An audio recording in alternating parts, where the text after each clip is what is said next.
श्री गणेशाय नमः। जय श्री कृष्ण, राधे राधे। दोस्तों, स्वागत है आपका आपके अपने YouTube चैनल पर। दोस्तों, आज है देवशयनी एकादशी और आज इस पावन दिन पर हम आपके लिए लेकर आ रहे हैं एकादशी की व्रत कथाएं, जिसके सुनने से आपकी हर मुराद पूरी होंगी। तो प्रेम से बोलो श्रीमन नारायण नारायण नारायण, भज मन नारायण नारायण नारायण। देवशयनी एकादशी के पीछे पुराणों में एक कथा प्रचलित है। बहुत समय पहले की बात है। सूर्यवंशी कुल में मंधाता नाम का एक चक्रवर्ती राजा हुआ करता था। वह बहुत ही महान, प्रतापी, उदार तथा प्रजा का ध्यान रखने वाला राजा था। उस राजा का राज्य बहुत ही सुख समृद्ध था। धन धान्य भरपूर मात्रा में था। वहाँ की प्रजा राजा से बहुत अधिक प्रसन्न एवं खुशहाल थी, क्योंकि राजा अपने प्रजा का बहुत ध्यान रखता था। साथ ही वह धर्म के अनुसार सारे नियम करने वाला राजा था। एक समय की बात है, राजा के राज्य में बहुत लंबे समय तक वर्षा नहीं हुई, जिसके फलस्वरूप उसके राज्य में अकाल पड़ गया, जिससे कि राजा अत्यंत दुखी हो गया, क्योंकि उसकी प्रजा बहुत दुखी थी। राजा इस संकट से उबरना चाहता था।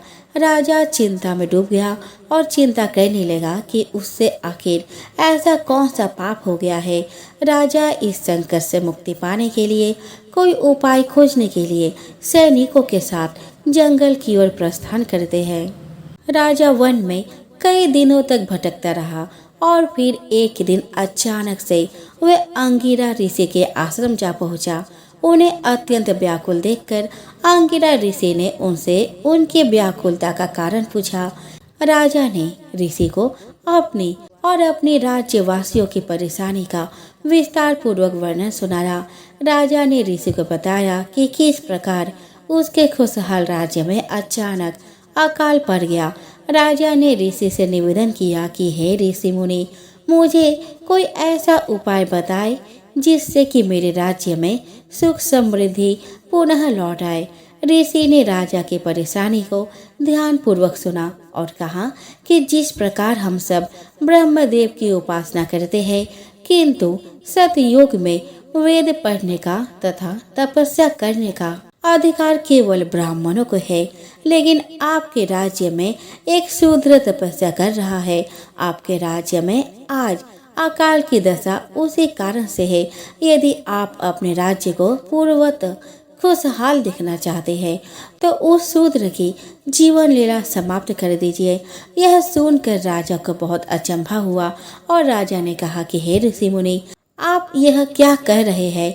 मैं ऐसे किसी निर्दोष जीव की हत्या नहीं कर सकता। मैं एक निर्दोष की हत्या का पाप अपने सर नहीं ले सकता। मैं ऐसा अपराध नहीं कर सकता और ना ही ऐसे अपराध बोध के साथ जीवन भर जीवित रह सकता हूँ। आप मुझ पर कृपा करें और मेरी समस्या के समाधान के लिए कोई अन्य उपाय बताएं।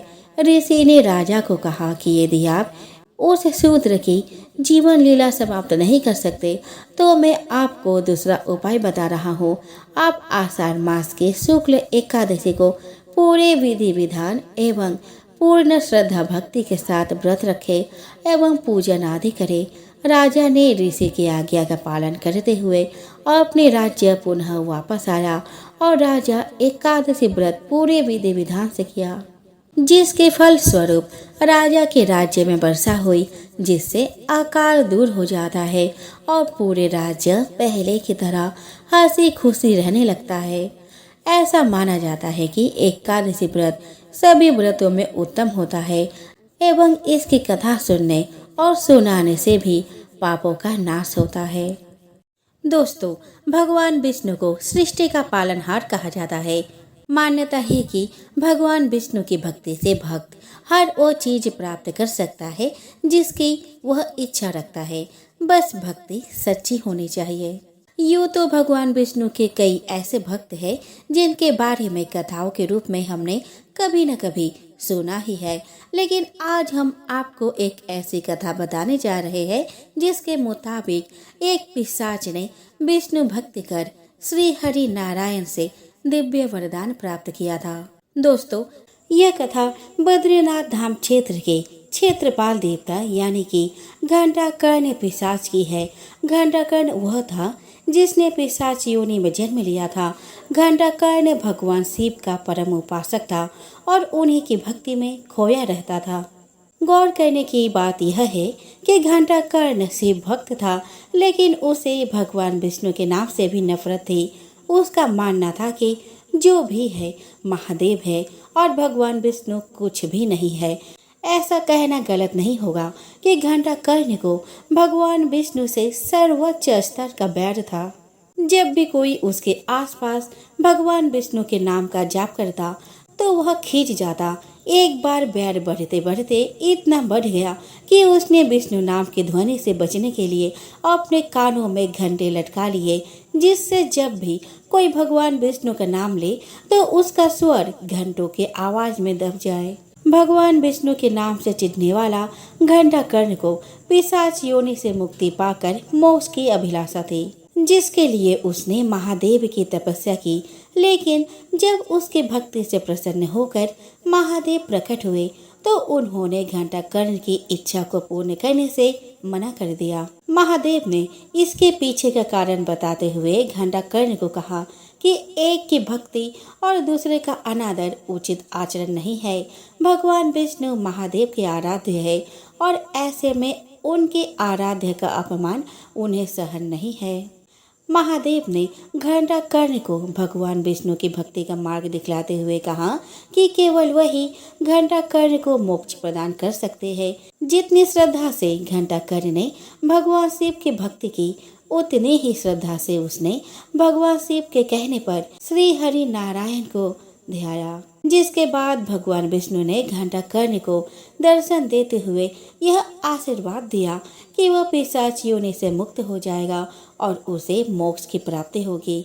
साथ ही भगवान विष्णु ने उसे यह भी वरदान दिया कि इस घटना के बाद वह बद्रीनाथ धाम का क्षेत्रपाल होगा और जो भी उसके दर्शन किए बिना बद्रीनाथ धाम में प्रवेश करेगा उसकी यात्रा सफल नहीं मानी जाएगी। तो ये था भगवान विष्णु द्वारा एक पिशाच को दिया गया दिव्य वरदान।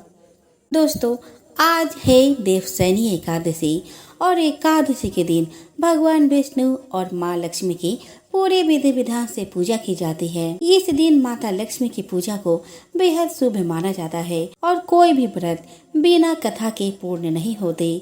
तो चलिए दोस्तों, हम श्रवण करें लक्ष्मी जी की पवित्र कथा। एक पौराणिक कथा के अनुसार माता लक्ष्मी की कहानी ऋषि दुर्वासा और भगवान इंद्र के बीच मुलाकात से शुरू होती है। एक बार ऋषि दुर्वासा बहुत सम्मान के साथ इंद्र को फूलों की माला भेंट करते हैं। भगवान इंद्र फूल ले लेते हैं और विनम्रता पूर्वक उन्हें अपने गले में डालने के बजाय वह माला को अपने हाथी ऐरावत के माथे पर रख देते हैं। हाथी माला को लेकर पृथ्वी पर फेंक देता है। दुर्वासा अपने उपहार के इस अपमानजनक व्यवहार पर क्रोधित हो जाते हैं और ऋषि दुर्वासा भगवान इंद्र को श्राप दे देते हैं। दुर्वासा ने भगवान इंद्र को श्राप देते हुए कहा कि जिस तरह उन्होंने अपने अत्यधिक अभिमान में माला को जमीन पर फेंक कर बर्बाद कर दिया, उसी तरह उनका राज्य भी बर्बाद हो जाएगा। दुर्वासा चले जाते हैं और इंद्र अपने घर लौट आते हैं। दुर्वासा के श्राप के बाद इंद्र की नगरी में परिवर्तन होने लगते हैं। इंद्र की नगरी में परिवर्तन होने लगता है। देवता और लोग अपनी शक्ति और ऊर्जा खो देते हैं। सभी वनस्पति उत्पाद और पौधे मरने लगते हैं। मनुष्य दान करना बंद कर देते हैं। मन भ्रष्ट हो जाता है और सभी की इच्छाएं बेकाबू हो जाती है। उस समय देवताओं और दैत्यों ने अमृतों के लिए समुद्र मंथन का आग्रह किया। तब देवताओं और राक्षसों द्वारा आदिम दूधिया सागर के हलचल से माता लक्ष्मी का जन्म हुआ था। इस प्रक्रिया के दौरान समुद्र से 14 रत्न निकले, जिनमें से माता लक्ष्मी प्रमुख थी। माता का स्वरूप इतना सुंदर था कि सभी देव और दैत्य उनकी तरफ खींचे चले गए। ऐसे में दैत्यों ने भी उन्हें पाने की चेष्टा की और माता ने स्वयं की सुरक्षा के लिए खुद को पालनहार भगवान विष्णु को सौंप दिया। उसी समय से लक्ष्मी जी भगवान विष्णु के साथ उनकी अर्धांगिनी के रूप में विराजमान है। समुद्र मंथन के दौरान निकलने की वजह से माता लक्ष्मी को दूध के समुद्र की पुत्री क्षीरबद्ध तान्या भी कहा जाता है। क्योंकि माता लक्ष्मी का स्थान भगवान विष्णु के हृदय में है, इसीलिए उन्हें श्रीनिवास नाम से भी जाना जाता है। धर्म शास्त्र के अनुसार श्री हरि की पूजा में तुलसी दल जरूर चढ़ाना चाहिए, क्योंकि बिना तुलसी के भगवान विष्णु की पूजा संपन्न नहीं मानी जाती। इसीलिए नियमित रूप से विष्णु जी के चरणों में तुलसी जरूर चढ़ाए। ऐसा करने से साधक पर उनकी कृपा बनी रहती है। घर में सुख शांति और सुख समृद्धि का माहौल रहता है। तुलसी पूर्व जन्म में एक लड़की थी जिसका नाम वृंदा था। राक्षस कुल में जन्मी यह बच्ची बचपन से ही भगवान विष्णु की भक्त थी। जब वह बड़ी हुई तो उनका विवाह राक्षस कुल में ही दानवराज जलंधर से संपन्न हुआ।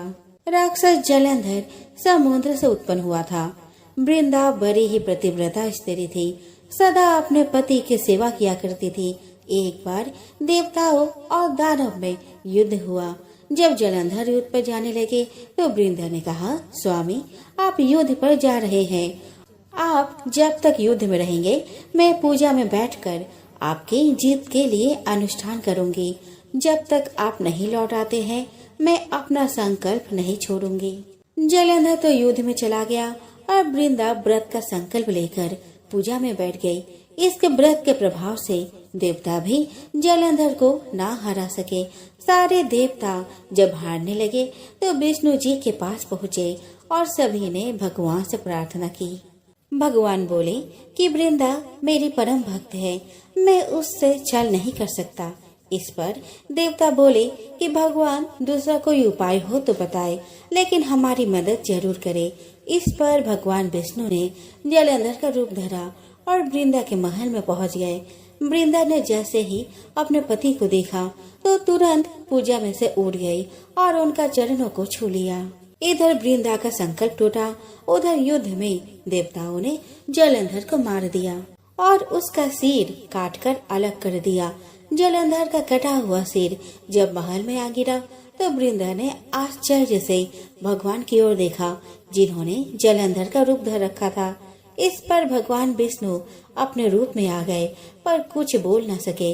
वृंदा ने कोपित होकर भगवान को श्राप दे दिया कि वे पत्थर के हो जाए। इसके चलते भगवान तुरंत पत्थर के हो गए। सभी देवताओं में हाहाकार मच गया। देवताओं की प्रार्थना के बाद वृंदा ने अपना श्राप वापस ले लिया। इसके बाद वे अपने पति का सिर लेकर सती हो गई। उनकी राख में से एक पौधा निकला। तब भगवान विष्णु जी ने उस पौधे का नाम तुलसी रखा और कहा कि मैं इस पत्थर रूप में ही रहूंगा, जिसे शालिग्राम के नाम से तुलसी जी के साथ ही पूजा जाएगा। इतना ही नहीं, उन्होंने कहा कि किसी भी शुभ कार्य में बिना तुलसी जी के भोग मैं स्वीकार नहीं करूंगा। तभी से ही तुलसी जी की पूजा होने लगी। सतयुग में एक राक्षस था मूर। उसके पराक्रम के आगे इंद्रदेव, वायुदेव, अग्निदेव कोई भी टिक नहीं पाए थे। इस कारण उन सभी को मृत्यु लोक जाना पड़ा। हताश निराश होकर इंद्रदेव कैलाश गए। भगवान भोलेनाथ को अपना दुख बताया। शिव जी ने उन्हें विष्णु के पास जाने की सलाह दी। सभी देवता क्षीर सागर पहुँचे, जहाँ विष्णु जी निद्रा में थे। कुछ समय बाद विष्णु जी के नेत्र खुले। तब देवताओं ने उनकी स्तुति की। विष्णु जी उनसे क्षीर सागर आने का कारण पूछा। तब इंद्रदेव ने उन्हें विस्तार से बताया कि मोर नामक राक्षस ने सभी देवताओं को मृत्युलोक में जाने के लिए विवश कर दिया है।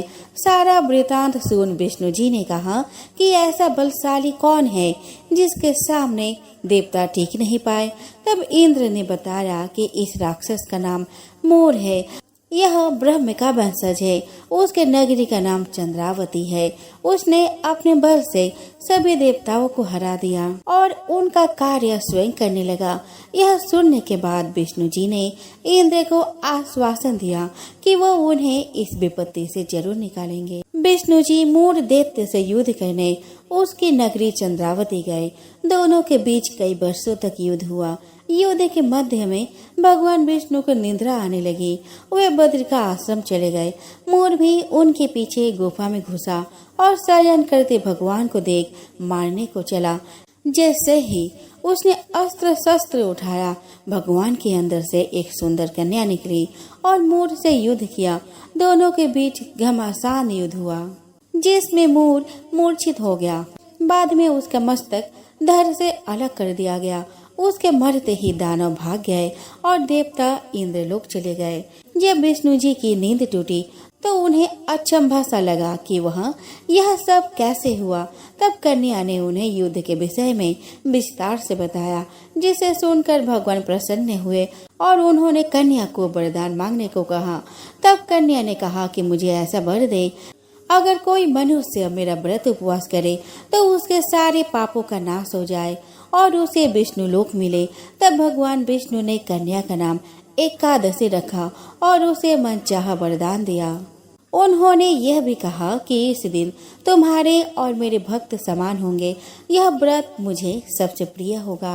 एक बार एक मेढक और उसकी पत्नी मेढकी किसी कुएं के अंदर पानी में खेल रहे थे। तभी कुएं पर एक पनिहारी आई और उसने पानी अपने मटकी में भरा और अपने घर चली गई। परंतु हुआ क्या कि उसके मटकी में मेढक और मेढकी दोनों आ गई। अब मेढकी का स्वभाव क्या था कि वह हमेशा गणेश जी की पूजा करती रहती थी, हमेशा बोलती रहती थी।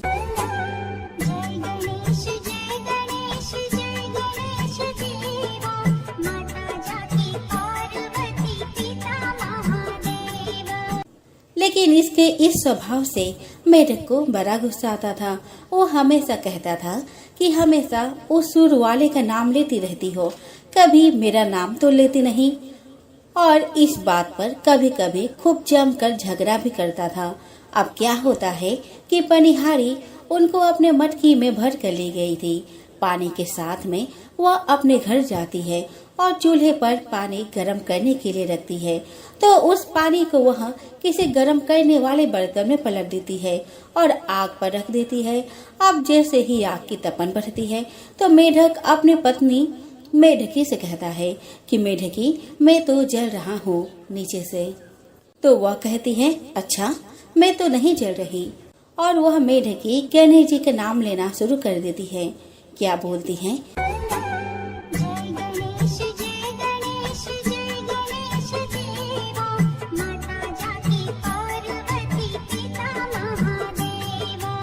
मेढक थोड़ी देर इंतजार करके फिर बोलता है, मेढकी, मैं तो जल रहा हूँ। तो मेढकी कहती है, मैं तो नहीं जल रही। चलो आप ऐसा करो कि मेरी जगह पर आप आ जाओ, मैं आपकी जगह पर आ जाती हूँ। तो मेढक कहता है, ठीक है। मेढकी फिर गाना गाना शुरू कर देती है।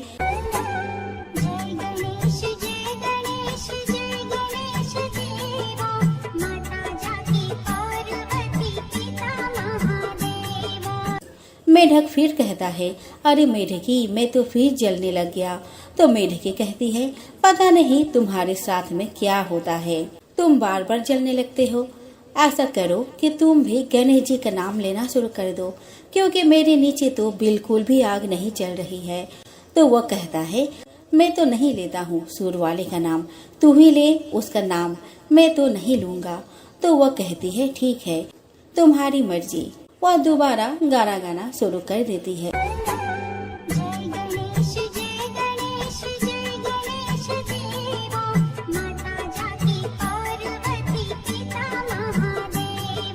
मेढक को ऐसा एहसास होता है कि गणेश जी की आरती बोलने से मेढकी को तो कोई आग का असर नहीं हो रहा, लेकिन मैं तो जल रहा हूँ। तो क्या करता है, मेढक भी शुरू कर देता है गणेश जी का नाम लेना। तो दोनों के दोनों मटके के अंदर क्या बोलते हैं, गणेश जी की आरती बोलना शुरू कर देते हैं। जय गणेश जय गणेश जय गणेश